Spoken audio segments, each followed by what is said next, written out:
इंद्रजीत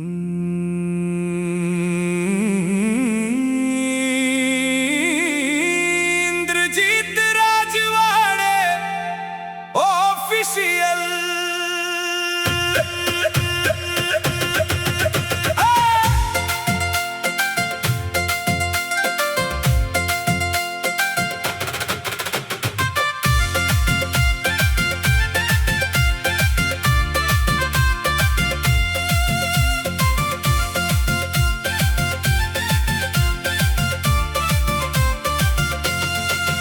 घर बिगाड़े कलेश भैया, जिंदगी बिगाड़े आलस गा।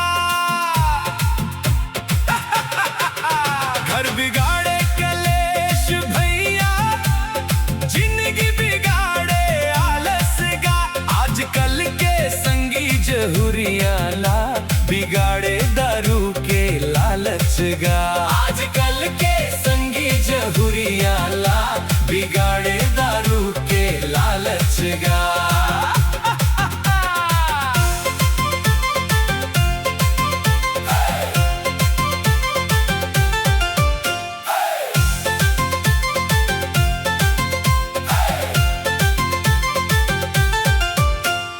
भट्टी है कोनो मंदिर नो है, बोतल में नहीं मिले ज्ञान गा।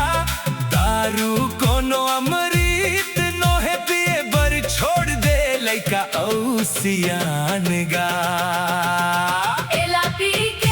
कनिहा ढीला होते बुद्धि घलो जाते जी। दारू मांगे जूता चप्पल, तैं सोच समझ के पी।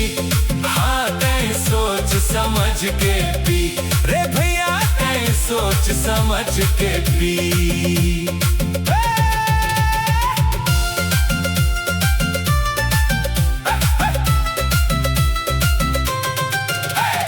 जेब में पैसा कौड़ी निये, कर्जा में डूबे है प्राण गा।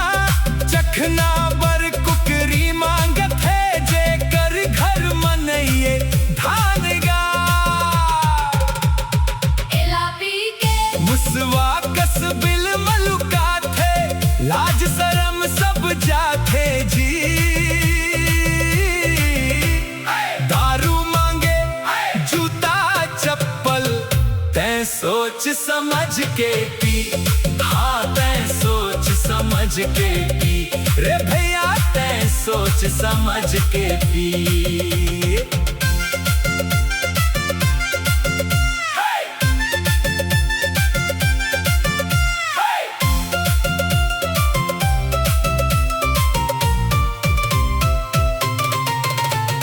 मेहनत के नागर छूट गए भैया, सुनना होगे खलिहान गा।